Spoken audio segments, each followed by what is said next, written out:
Hi and welcome to the video. तो बच्चों इस वीडियो में हम बात करेंगे रिलेटिव मोशन पर।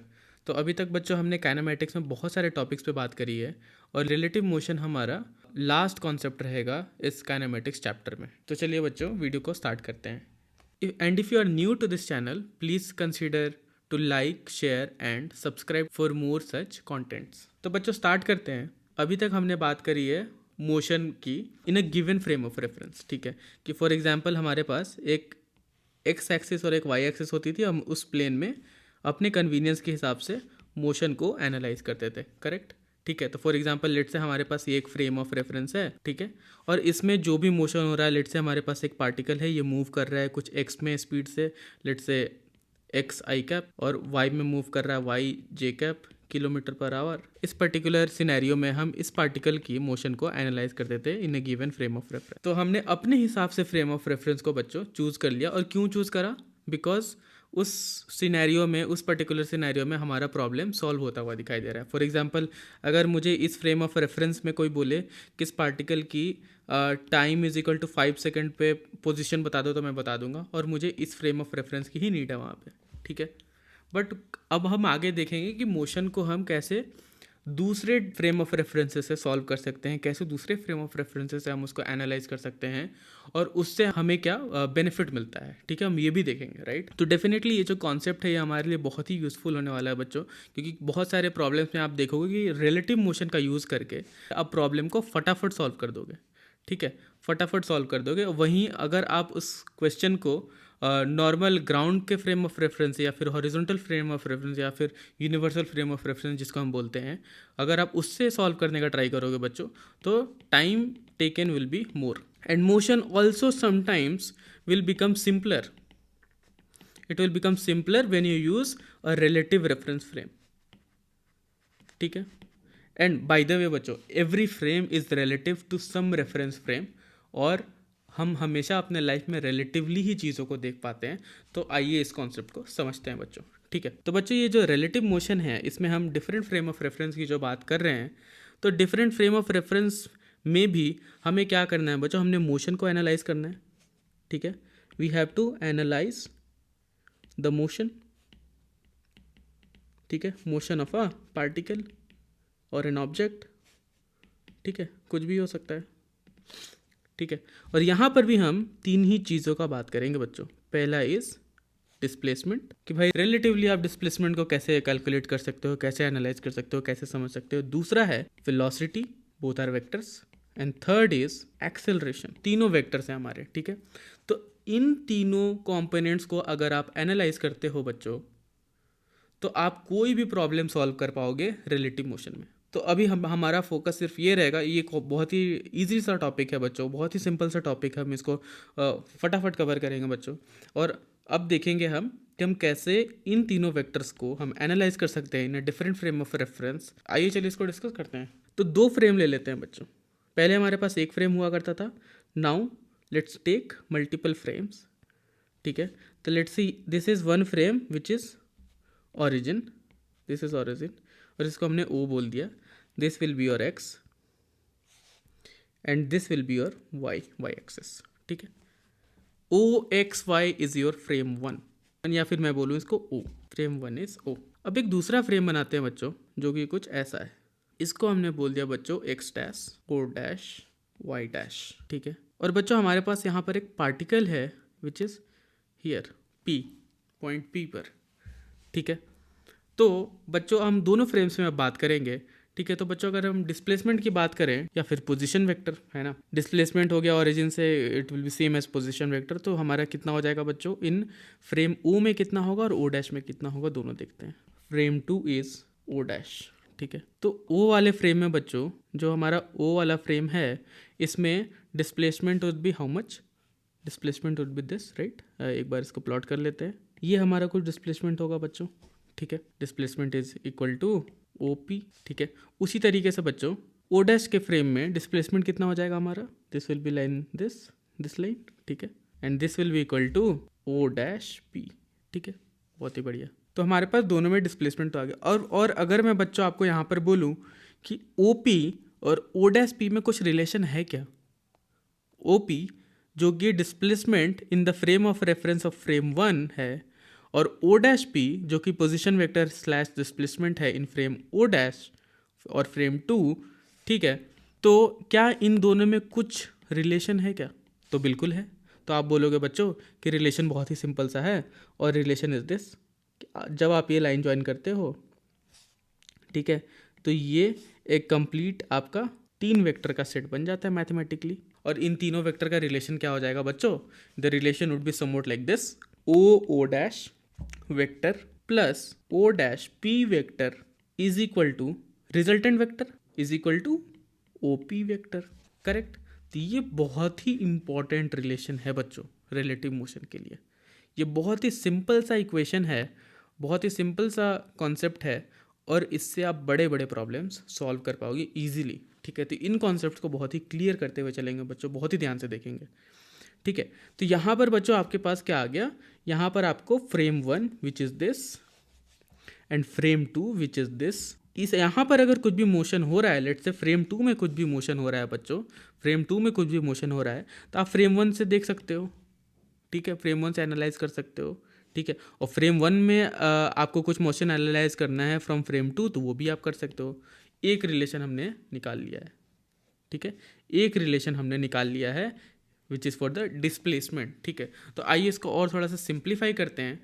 तो O dash is nothing but position vector of O dash, position vector of O dash frame O dash with reference to frame O. तो इसको हम लिख सकते हैं आर ओ डैश ओ।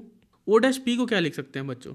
ये ओ डैश पी जो है बच्चों, ये जो ओ डैश पी है, this is nothing but position vector of the particle in frame O dash, in frame O dash. तो चलिए इसको लिख लेते हैं। तो ये आपका हो जाएगा O dash P position vector O dash P is equal to, अब ओ पी को बच्चों हम लोग कितना लिख सकते हैं?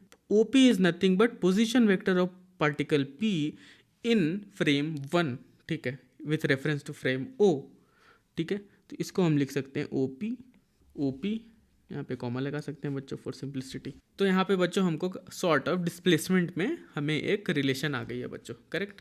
तो बच्चों ये हो गया हमारा पहला aspect cover, first aspect which was displacement. तो हमने डिस्प्लेसमेंट को समझना सीख लिया है बच्चों, हमने डिस्प्लेसमेंट को समझना सीख लिया with the help of position vectors. हमने 2 फ्रेम्स का एग्जांपल लेके देख लिया, ठीक है। अब लेट्स से बच्चों ये पार्टिकल जो है, ये पार्टिकल मूव करना स्टार्ट करता है, ठीक है। इसका जो पोजीशन वेक्टर है इट स्टार्ट्स चेंजिंग, ठीक है, इट स्टार्ट चेंजिंग, ठीक है। और जिस रेट से वो बदलेगा, जिस रेट से पोजीशन वेक्टर बदलेगा बच्चों, फॉर एग्जाम्पल अगर मैं बोलूँ कि पोजीशन वेक्टर 1 मीटर बढ़ता है 1 सेकेंड में, ठीक है, तो इसकी वेलोसिटी ही तो हो गई वो, तो वेलोसिटी ही तो हो गई वो 1 मीटर पर सेकेंड वो, ठीक है। पोजीशन वेक्टर का rate of change is velocity, ठीक है। लेट से मैं बोलता हूँ, ध्यान से सुनेंगे बच्चों, कि पोजीशन वेक्टर जो है वो 1 मीटर बढ़ गई 1 सेकेंड में, 1 सेकेंड में, ठीक है। और दूसरे सेकंड में फिर 1 मीटर और बढ़ जाएगी, ठीक है। तो जो वेलोसिटी है बच्चों वो 1 मीटर पर सेकंड हो गई, ठीक है। तो हमारे पास हमारे पास पोजीशन वेक्टर या फिर डिस्प्लेसमेंट का इक्वेशन है बच्चों यहाँ पर। तो क्या हम वेलोसिटी की तरफ यहाँ से कुछ डेरिवेशन कर सकते हैं क्या? बिल्कुल कर सकते हैं। तो चलिए देखते हैं उसको, ठीक है। तो हमारे पास जो बच्चों पिछली इक्वेशन थी वो थी R of P O is equal to R O dash O plus R P O dash. तो बच्चों वेलोसिटी की जब हम बात करेंगे, जब हम rate of change of position vector की बात करेंगे, तो हम इसको डिराइव करने के लिए क्या कर सकते हैं बच्चों? इसको टाइम के रिस्पेक्ट में डिफ्रेंशिएट कर सकते हैं। तो चलिए दोनों साइड्स को टाइम के रिस्पेक्ट में डिफ्रेंशिएट कर देते हैं, ठीक है,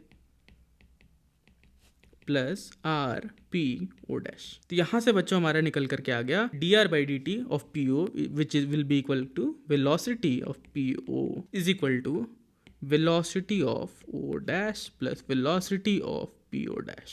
तो बच्चों यहाँ पर बहुत ध्यान से देखेंगे, this is nothing but velocity of particle as seen from frame 1। Similarly ये हो जाएगा बच्चों फ्रेम 2 से। और ये क्या है बच्चों? This is nothing but velocity of frame 2, ठीक है। तो अगर कोई बंदा बैठा है आपके फ्रेम वन में तो वो जो वेलोसिटी देखेगा वो फ्रेम की वेलोसिटी प्लस पार्टिकल की वेलोसिटी को जोड़ करके देखेगा बच्चों, दोनों को जोड़ करके देखेगा, ठीक है। और इसी तरीके से बच्चों अगर मैं बोलूँ आप एक्सेलरेशन का निकाल लोगे, बिल्कुल आप फाइंड कर सकते हो। तो acceleration would be nothing but similar equation, इसको एक बार और डिफ्रेंशिएट करेंगे आप तो ये बन जाएगा आपका O dash O plus A of P dash O. This will be acceleration equation and this relative concept because at the end ये मैथमेटिक्स की तरफ बढ़ रहा है। तो मैं बोल सकता हूँ बच्चों कि आप इस कॉन्सेप्ट को जब भी आप रिलेटिवली एनालाइज करने का ट्राई कर रहे हो, कोई भी चीज़ हो, लेट्स से फोर्स भी हो, force is also a vector, तो कुछ भी वेक्टर है तो आप उसको डेफिनेटली इस तरीके से एनालाइज कर सकते हो, ठीक है। और बहुत ही मैथमेटिक्स हमने कर लिया, अब रियल लाइफ एग्जांपल लेकर के देखते हैं बच्चों कि रिलेटिव मोशन एक्चुअली हम फील कैसे करते हैं अपने डे टू डे लाइफ में, ठीक है। तो चलिए आगे बढ़ते हैं। तो बच्चों बढ़ते हैं आगे की तरफ और देखते हैं रिलेटिव मोशन को एक रियल लाइफ एग्जांपल के साथ, ठीक है। तो बच्चों एक सिचुएशन लेते हैं जहाँ पर आपके पास कार बी है और ये है आपके पास कार ए, ठीक है। आपके पास दो कार दिए गए हैं बी एंड ए, ठीक है। दोनों कार्स मूव कर रही हैं आगे की तरफ। एक सिचुएशन लेते हैं, सिचुएशन 1, जो बी की स्पीड है बच्चों, let's say this is 100 kilometre per hour, और जो ए की स्पीड है बच्चों वो कितनी है, वो भी अभी ले लेते हैं 100 किलोमीटर पर आवर। और आप जो है बच्चों आप यहाँ पर बैठे हो, ठीक है, आप ये हो, ठीक है, दिस इज यू, ठीक है। आप क्या कर रहे हो बच्चों, आप इस वाली कार को बस देख रहे हो, पीछे की खिड़की से आप इस वाली कार को आप देख रहे हो, ठीक है। ये कार भी आगे की तरफ बढ़ रही है और आप इस कार को देख रहे हो, ठीक है, बहुत ही बढ़िया। तो पहले वाले सिनेरियो में बच्चों जब ये दोनों car 100 kilometre per hour same speed से चल रही हैं तो आप क्या देखोगे बच्चों कि जो gap let's say this x gap था इनिशियली, बाद में कितना हो जाएगा बच्चों, बाद में भी एक्स रहेगा, करेक्ट, बाद में भी एक्स रहेगा कि बढ़ जाएगा, सोच कर बताओ बच्चों। अगर पीछे वाली गाड़ी की भी स्पीड सेम है आपके कार से तो क्या उसकी स्पीड कम हो जाएगी या बढ़ जाएगी, जी कुछ भी नहीं होगी, वो बराबर रहेगी, है ना, बराबर रहेगी बच्चों, ठीक है। अगर पहले भी वो 500 मीटर के डिस्टेंस पर था तो बाद में भी वो कितने स्पीड पे रहेगा, कितने डिस्टेंस पे रहेगा बच्चों, 500 मीटर, है कि नहीं, क्योंकि स्पीड सेम है, जितनी डिस्टेंस आप कवर करोगे 100 किलोमीटर पर आवर की स्पीड से 1 घंटे में, उतनी वो भी करेगा, हर छोटे टाइम में वो भी उतनी करेगा जितनी आप करोगे, तो गैप जो है बराबर रहेगा बच्चों। तो अगर मैं बोलूँ बच्चों कि लेट से आप अपनी गाड़ी से इस वाली गाड़ी को देखो और आपको लेट से आपको मालूम नहीं है कि आपकी गाड़ी चल रही है कि रुकी हुई है, आप क्या बोलोगे, सिर्फ आप बच्चों इस वाली गाड़ी को अगर आप देखोगे तो आपको क्या लगेगा बच्चों कि ये कार पहले भी वहीं थी, आज अभी भी वहीं पर है, गाड़ी तो मेरे हिसाब से रुकी हुई है, ठीक है, मेरे हिसाब से तो गाड़ी वहीं की वहीं है या फिर मेरे हिसाब से गाड़ी रुकी हुई है, ठीक है। दूसरा सिनेरियो लेते हैं बच्चों, दूसरे सिनेरियो में लेट से जो कार बी है उसकी स्पीड हो जाती है 80 किलोमीटर पर आवर और आपकी लेट से अभी भी 100 किलोमीटर पर आवर है। अब क्या आप देखोगे बच्चों, इसकी स्पीड तो भैया कम हो गई, बी वाले की स्पीड तो कम हो गई है और आप तेज़ी से आगे की तरफ जा रहे हो, तो जो गैप है बच्चों let's say this x is equal to 500 metre, ये जो गैप है बच्चों ये क्या होगा, आगे चल के ये गैप और बड़ा हो जाएगा, क्योंकि ये कार की स्पीड कम है, आपकी स्पीड ज़्यादा है, ठीक है, तो आप आगे निकल जाओगे ज़्यादा, ठीक है। तो आपको क्या लगेगा बच्चों, अगर आप यहाँ पर बैठे हो इस वाली कार को आप देख रहे हो, आपको लगेगा कि ये कार मेरे से दूर होती जा रही है, ये कार मेरे से पीछे होती जा रही है। और अगर मैं बोलूँ बच्चों किस रेट से पीछे हो रही, तो आप शायद मोटा मोटा बता दो कि भैया लग रहा है कि ये 20 किलोमीटर 10 किलोमीटर की स्पीड से पीछे हो रही है, ये 20 किलोमीटर की स्पीड से पीछे हो रही है ना, हर घंटे ये 20 किलोमीटर पीछे हो जा रही है मेरे से, ये आप देख करके बता पाओगे। आप अपने रेफरेंस में चीज़ें देखोगे, ठीक है, आप तो अपने आप को जब भी आप अपने रेफरेंस में चीज़ें देखते हो बच्चों, एक चीज़ आप बाय डिफ़ॉल्ट कर लेते हो, आप खुद को तो रेस्ट पे मान लेते हो कि भाई मैं अपने हिसाब से सारी चीज़ें देख रहा हूँ। फॉर एग्जाम्पल आप ट्रेन में जब बैठे होते हो बच्चों तो आप सारी चीज़ों को क्या बोलते हो कि अरे वो स्टेशन छूट गया, अरे वो पीछे चला गया, सब कुछ पीछे जाता हुआ आपको लगता है बच्चों, बट होता क्या है एक्चुअली में, होता है कि आप आगे की तरफ बढ़ रहे हो, चीज़ें रुकी हुई हैं, but that's not a problem here because हम चीज़ों को उसी तरीके से देखने का ट्राई कर रहे हैं, जो कि हम रिलेटिव मोशन में पढ़ रहे हैं। तो यहाँ पर बच्चों आप देखोगे ये कार पीछे की तरफ जाता जा रहा है। तो अगर मैं पूछूं आपसे तो आप फटाफट बोल दो कि भाई ये जो कार है मेरे से 20 किलोमीटर की स्पीड से पीछे जा रही है। थर्ड सिनेरियो लेते हैं बच्चों। लेट्स से इसकी स्पीड है 150 किलोमीटर पर आवर और आपकी है 100 किलोमीटर पर आवर अगेन। तो यहाँ पर चीज़ें उल्टी हो जाएंगी बच्चों। ये कार बी जो है ये आगे को निकल जाएगी आपसे, ठीक है। ये कार को आप देखोगे कि आपकी खिड़की से, साइड की खिड़की से पार होती हुई आगे की तरफ चली जाएगी, ठीक है। तो 1 घंटे में बच्चों ये जो भी गैप था ये तो ख़त्म हो ही जाएगा, ये कार आगे निकल जाएगी और यहाँ से 50 किलोमीटर एक्स्ट्रा कवर कर जाएगी 1 घंटे में, ठीक है। तो अब आप बोलोगे बच्चों कि ये कार की जो स्पीड है ये मेरे से ज़्यादा है। कितनी ज़्यादा है? तो भैया 50 किलोमीटर हमसे तेज़ चल रही है। तो ये 50 किलोमीटर हमसे तेज़ चल रही है। आप ये बोल सकते हो, आपको लेट से आपको अपनी स्पीड मालूम नहीं है तो आप ये बोल सकते हो, लेट से आपको मालूम है कि सामने वाली गाड़ी आपके हिसाब से किस स्पीड से चल रही है, तो आप बता दोगे कि भैया ये तो 50 किलोमीटर की रफ्तार से चल रही है, हमसे 50 किलोमीटर ज़्यादा की रफ्तार से चल रही है, हमारी रफ्तार जितनी भी होगी, करेक्ट। तो यहाँ पर आप एक चीज़ देखना बच्चों, हमारा दिमाग कितने सही तरीके से काम करता है कि जब मैंने आपको बोला कि आप यहाँ बैठे हुए हो, आप इस कार को देख रहे हो, आपने एक्चुअली में किया क्या? आपने अपने रेफरेंस में चीज़ों को देखी और मैथमेटिकली आपने क्या किया कि आपकी जितनी स्पीड थी वो आपने क्या किया बच्चों, इस वाली गाड़ी को पलट के दे दिया और दोनों का रिजल्टेंट लेकर के आपने आंसर दे दिया। तो पहले वाले केस में देखे बच्चों, पहले वाले केस में क्या हुआ? तो पहले वाले केस में ये हुआ कि जब आपने बी को पीछे 100 दे दिया और आगे भी 100 था तो रिजल्टेंट कितना हो गया बच्चों? 0 हो गया। तो आपको गाड़ी क्या दिख रही है? रुकी हुई दिख रही है। गाड़ी आपको एट रेस्ट दिख रही है इस वाले केस में, है ना, एकदम सेम डिस्टेंस है। इस वाले केस में क्या हुआ बच्चों? इस वाले केस में आपने इसको 100 तो दिया उलट के, लेकिन ये आगे बढ़ रही थी 80 की तरफ, तो आपको ये दिखने लगी 20 किलोमीटर पर आवर की स्पीड से पीछे जाती हुई। यही तो हुआ बच्चों, है ना, तभी तो आपको पीछे हुई जाती हुई दिख रही है। कितनी दिख रही है? कितने स्पीड से? 20 की स्पीड से, जो कि ये डिफरेंस है, आपने इसको पलट के दिया। तीसरे वाले केस में बच्चों आपने इसको 100 पलट के तो दिया, लेकिन इसके पास 150 आगे की तरफ था, तो अभी भी इसके पास कितना बच गया? 50 तो एक्स्ट्रा बच गया आगे की तरफ। तो गाड़ी आपको अभी भी आगे आती हुई दिखेगी बच्चों। तो ये हमारा हो गया बच्चों सिंपल सा मैथमेटिक्स, जो इसके पीछे हमारा दिमाग कहीं ना कहीं लगा रहा है बच्चों।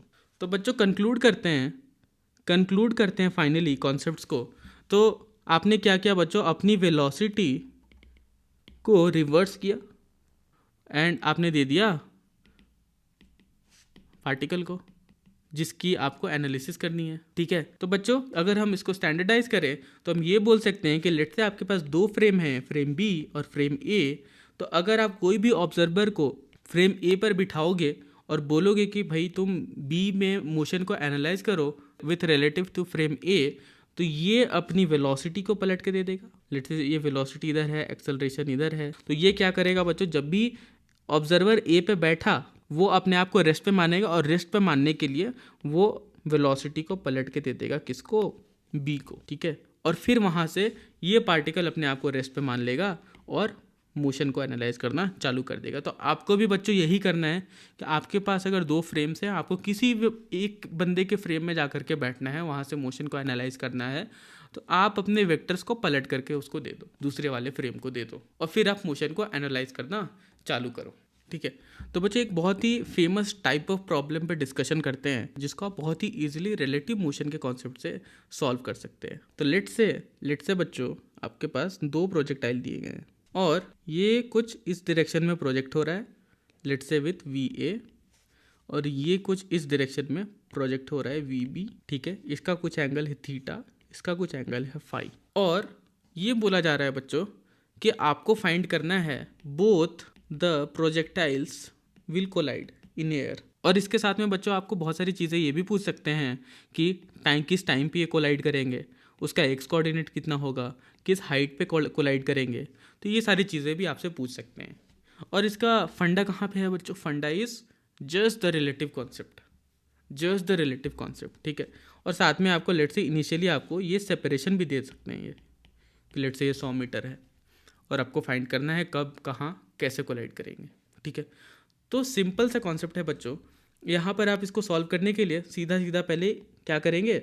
ए का वेलोसिटी कंपोनेंट निकाल लेंगे। सो this will be we A cos theta, V A sine theta, और उसी तरीके से इसका हो जाएगा वी बी कॉस फाई और बी साइन फाई। तो अब मैं बोलता हूँ बच्चों कि आप रिलेटिव कॉन्सेप्ट का यूज करने का ट्राई करो और यहाँ पर आप वी बी पे एक बंदे को बिठा दो। ये बंदा है लेट से बी, और अब ये बंदा जो है प्रोजेक्टाइल ए को देखेगा आते हुए अपनी तरफ। ये बंदा अब चला जाएगा रेस्ट पे। अब रेस्ट पे जाने के लिए आपको क्या करना पड़ेगा, ये जो भी वेलोसिटी इस वाले प्रोजेक्टाइल की है, अब मेरा फ्रेम ऑफ रेफरेंस क्या बन गया बच्चों, ये प्रोजेक्टाइल बन गया, मैं इस पे बैठ गया हूँ, ठीक है। तो इसकी वेलोसिटी वो मेरी वेलोसिटी और अपनी वेलोसिटी मुझे क्या करनी है, पलट के देनी है, पलट के देनी है। तो चलिए इसको पलट के दे देते हैं। तो जब पलट के आप दोगे बच्चों तो ये कुछ ऐसा दिखेगा, ए को कुछ ये ऐसे दिखेगा, ठीक है। ऊपर में हो जाएगा इसके पास V A sine theta, V A cos theta, और ये वी बी है, वी बी कॉस फाई है ना बच्चों, ये वी बी कॉस फाई है ना, तो ये इसको पलट के देगा तो ये बन जाएगा ऐसे, ठीक है। और ये वी वी जो साइन फाई है बच्चों वो पलट के देगा तो ये नीचे की तरफ आ जाएगा वी बी साइन फाई, ठीक है। अब आपके पास एक नया पार्टिकल लेट से आ गया है ए डैश, और इसको डिस्टेंस कितनी कवर करनी है बच्चों, डिस्टेंस कवर करनी है ये वाली, क्योंकि ये बंदा अपने आप को तो रेस्ट पे मान लिया है और इसको सब वेलोसिटी इसने रिजल्टेंट दे दी है अपने रिलेटिव में, जो कि कुछ ऐसी दिख रही है, ठीक है, कुछ ऐसी दिख रही है बच्चों, है कि नहीं। और ये वेलोसिटी हो गई इसकी final with respect to particle B, ठीक है। और डिस्टेंस कवर करना है कितना बच्चों, इसको 100 मीटर का डिस्टेंस कवर करना है। तो टाइम आप बता दोगे, टाइम आप बता दोगे, जी बिल्कुल बता देंगे। Time will be equal to 100 upon V A cos theta plus V B cos phi, ठीक है। मैथमेटिक्स से आप ट्राई कर सकते हो बच्चों सॉल्व करने का, बट आई वुड से कि जब आप डायग्राम बना के चीज़ों को सॉल्व करते हो और आप डायग्राम्स में देखते हो कि अच्छा इसकी वेलोसिटी ऊपर जा रही है, नीचे जा रही है, ये पलट के जा रही है, तो आप चीज़ों को और क्लैरिटी के साथ सॉल्व करते हो, आपके कॉन्सेप्ट बहुत अच्छे बिल्ड होते हैं। तो ट्राई करेंगे बच्चों इसी तरीके से सॉल्व करने का, अनलेस एंड अनटिल बहुत ही नेसेसरी हो आपको मैथमेटिकल साइड की तरफ जाने का। उसी तरीके से बच्चों आपके पास जब टाइम आ गया तो क्या आप एक्स कोऑर्डिनेट नहीं निकाल सकते हो, बिल्कुल निकाल सकते हैं। एक्स कोऑर्डिनेट तो बच्चों ये तो ग्राउंड के रेफरेंस में होगा, राइट। तो आपके पास V A cos theta is the velocity of particle A और इंटू टी किया, this will be your X coordinate, this is your X coordinate. और उसी तरीके से बच्चों वाई कोऑर्डिनेट आपको चाहिए, कोई भी वेलोसिटी ले लो और इस वाले टाइम से मल्टीप्लाई कर दो बच्चों, तो that will be your Y coordinate. और इससे बच्चा आपको एक चीज़ ये भी निकल करके आ सकती है कि जो वी बी साइन फाई है और वी ए साइन थीटा है, ये भी आपके लिए बच्चों इक्वल होने चाहिए, तभी जाकर के ये पार्टिकल कोलाइड करते हैं, ठीक है, तभी जाकर ये पार्टिकल कोलाइड करते हैं बच्चों। तो बच्चों ये हो गया ये one of the applications of relative motion in complex problem, जो आपको बहुत ही हेल्प करेगा आगे चल के प्रॉब्लम्स को सॉल्व करने के लिए। तो बच्चों अब हम दो केसेस डिस्कस करेंगे बच्चों रिलेटिव मोशन में, दैट इज रिवर बोट और रिवर स्विमर या फिर rain man.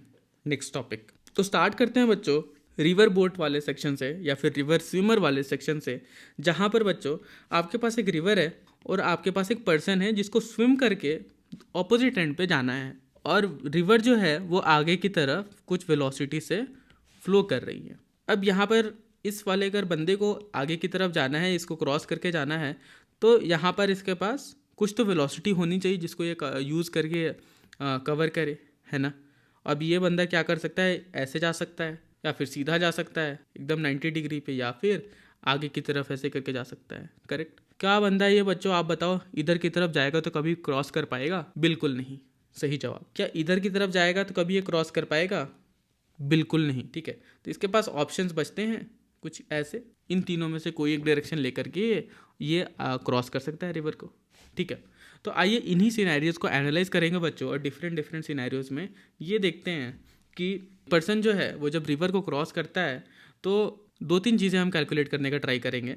For example let से अभी आप ये x इजिकल टू 0 है, और जब ये क्रॉस करता है तो लेट से फ्लो की वजह से कुछ आगे की तरफ ड्रिफ्ट कर जाता है, ठीक है। तो ये जो ड्रिफ्ट है बच्चों, ये ड्रिफ्ट भी हम निकालने का ट्राई करेंगे कि कितना ये % ड्रिफ्ट कर रहा है, ठीक है। तो हम रिवर फ्लो केसेस में दो तीन चीज़ों का ध्यान देंगे कि ड्रिफ्ट कितना है, ठीक है, और स्विमर का एंगल कितना है रिवर फ्लो के डायरेक्शन से, ये भी हम देखेंगे बच्चों, ये भी चीज़ों को नोटिस करेंगे, ठीक है।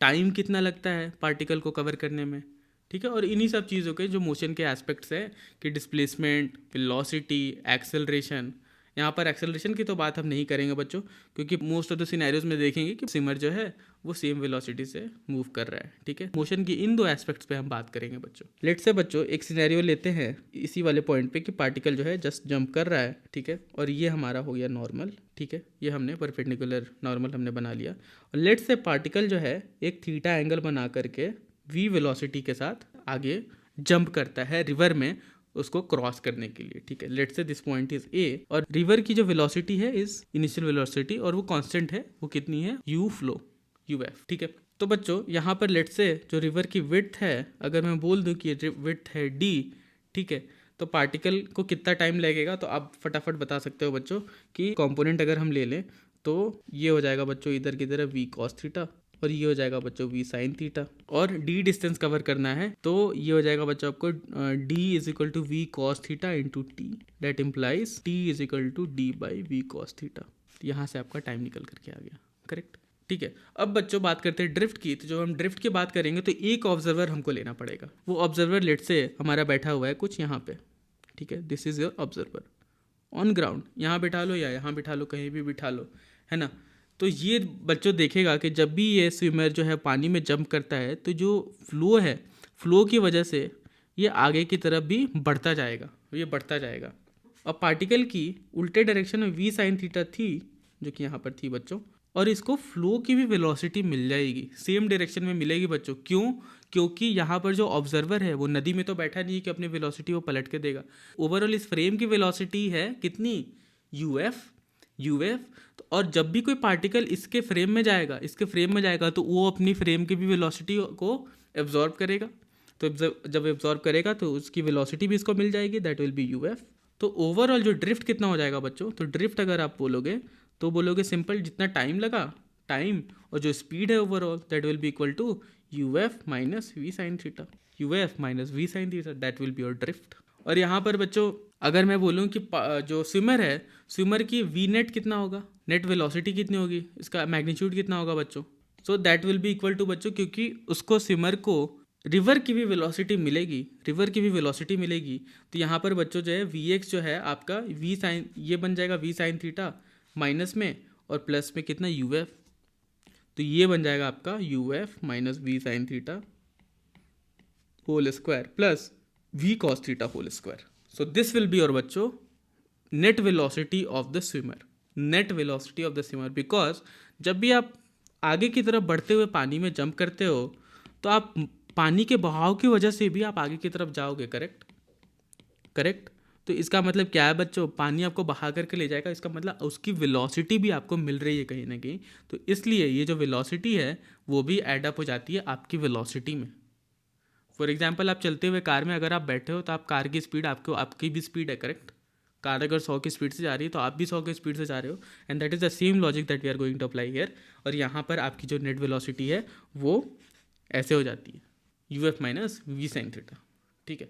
और यहाँ से आप बच्चों ड्रिफ्ट निकाल सकते हो, नेट वेलोसिटी निकाल सकते हो, इसको वेक्टर में आप प्लॉट करके देख सकते हो, ठीक है। तो बच्चों ये हो गया डिस्कशन हमारा रिवर बोट वाले प्रॉब्लम पे या फिर रिवर स्विमर वाले प्रॉब्लम पे। अब बढ़ते हैं बच्चों आगे की तरफ और देखते हैं एक रेनमैन वाला प्रॉब्लम। तो बच्चों रेनमैन वाले प्रॉब्लम में भी बहुत ही सिंपल है, बहुत ही सिंपल प्रॉब्लम है बच्चों रेनमैन में भी, कि आपके पास एक पर्सन है जिसके पास एक अम्ब्रेला है बच्चों, ये हमारा सुंदर सा अम्ब्रेला, ठीक है।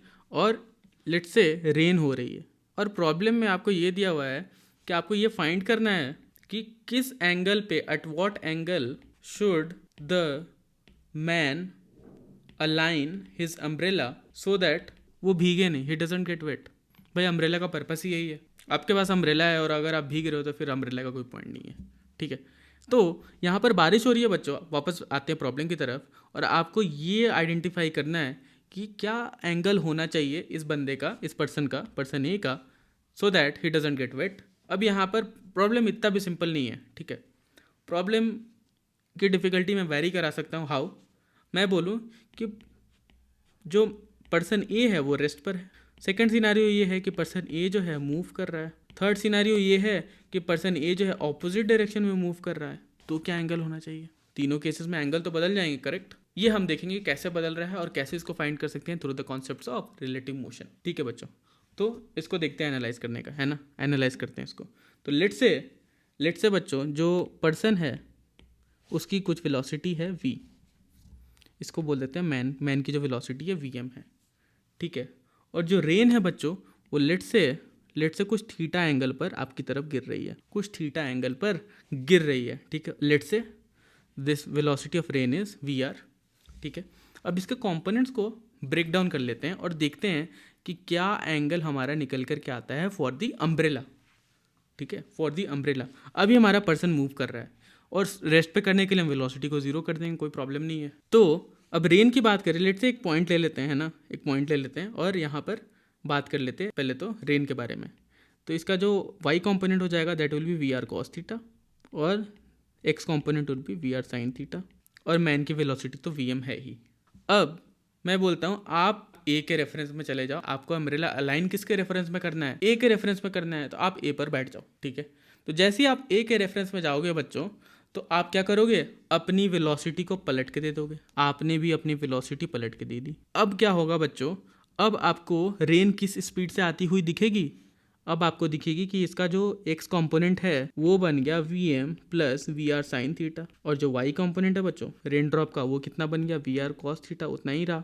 अगर मैं बोलूँ बच्चों कि अब अम्ब्रेला का एंगल क्या होना चाहिए, तो इसके जो रेन ड्रॉप की जो वेलोसिटी जो ऑब्जर्वर को परसीव हो रही होगी अपने स्पीड के हिसाब से, उस एंगल पे अम्ब्रेला होना चाहिए, ठीक है। तो यहाँ पर बच्चों आपके पास दोनों कंपोनेंट वेलोसिटी के तो आ ही गए हैं। तो अगर आप देखो इनको अगर आप ज्वाइन करोगे, ठीक है, तो रेन ये वाले रिजल्टेंट पे इस डायरेक्शन में आपको आती हुई दिखेगी, correct, this is the resultant. तो let's say this angle is theta. क्या आप ये वाला एंगल निकाल सकते हो बच्चों, this will be equal to 90 minus theta. तो ये 90 माइनस थीटा आप निकाल सकते हो। तो इसके लिए तो आप बिल्कुल इजीली लिख सकते हो कि tan 90 minus theta is equal to P by B and P is V R cos theta and base is V M sine theta, V M plus V R sine theta. यहाँ से आपके पास 90 minus theta आ जाएगा बच्चों, तो आप theta भी निकाल लोगे, तो आप एंगल भी निकाल सकते हो बच्चों, है ना। तो यहाँ से हमारे पास 90 माइनस थीटा आया, ठीक है, और वहाँ से हमारे पास बच्चों फिर यहाँ से हम थीटा भी निकाल लेंगे, है ना। तो ये हमारा अप्रोच रहेगा रेन मैन के प्रॉब्लम्स को सॉल्व करने का, इनके एनालिसिस करने का बच्चों।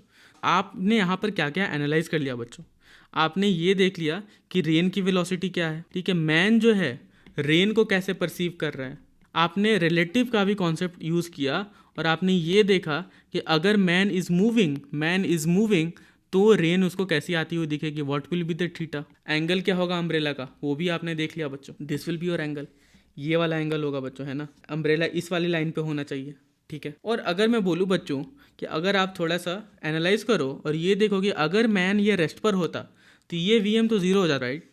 तो यहाँ पर ये वी एम ज़ीरो हो जाता, तो मतलब ये वी आर जो है ये बदलता नहीं, मतलब ये V R sine theta V R cos theta V M zero है, तो एट द एंड ये बनता है वी आर। तो एंगल कितना हो जाता है बच्चों, जो रेन की एंगल है वही एंगल पे आपको रेन परसीव होती, आप रेस्ट पर हो, आप छाता सीधा उस एंगल पे अलाइन कर दोगे, ठीक है। तो सिंपल है बच्चों, आप ऐसे रेन मैन के प्रॉब्लम्स को एनालाइज कर सकते हो, फिर उनको आप सॉल्व कर सकते हो, डिफरेंट चीज़ें निकाल सकते हो। तो बच्चों इसी के साथ हम इस वीडियो को यहीं पे एंड करते हैं और नेक्स्ट के वीडियोज़ में बच्चों हम इन पे प्रॉब्लम सॉल्व करने का ट्राई करेंगे।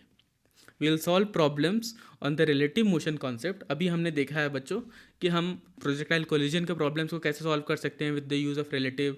उसके बाद हमने देखा कि रिवर बोट या रिवर स्विमर के प्रॉब्लम्स को कैसे सॉल्व कर सकते हैं विद रिलेटिव ईजिली, और रेनमैन के प्रॉब्लम को कैसे हम सॉल्व कर सकते हैं इन द रिलेटिव कॉन्सेप्ट, ठीक है। अब नेक्स्ट के वीडियो में बच्चों हम सॉल्व करेंगे इन पे प्रॉब्लम्स और अपने कॉन्सेप्ट्स को और बिल्डअप करेंगे, ठीक है। और उसके बाद और डिफिकल्ट प्रॉब्लम डिफरेंट काइनेमेटिक्स के टॉपिक्स पे हम सॉल्व करते रहेंगे आगे की तरफ, आपको वीडियोस मिलते रहेंगे उस पर। तो इसी के साथ बच्चों हम इस वीडियो को यहीं पे कंक्लूड करते हैं। आई होप आपको इस वीडियो से सीखने को मिला होगा, and if you have like this video please like share and subscribe so that I can create more of such contents for you. Thank you. Have a nice day. Bye bye.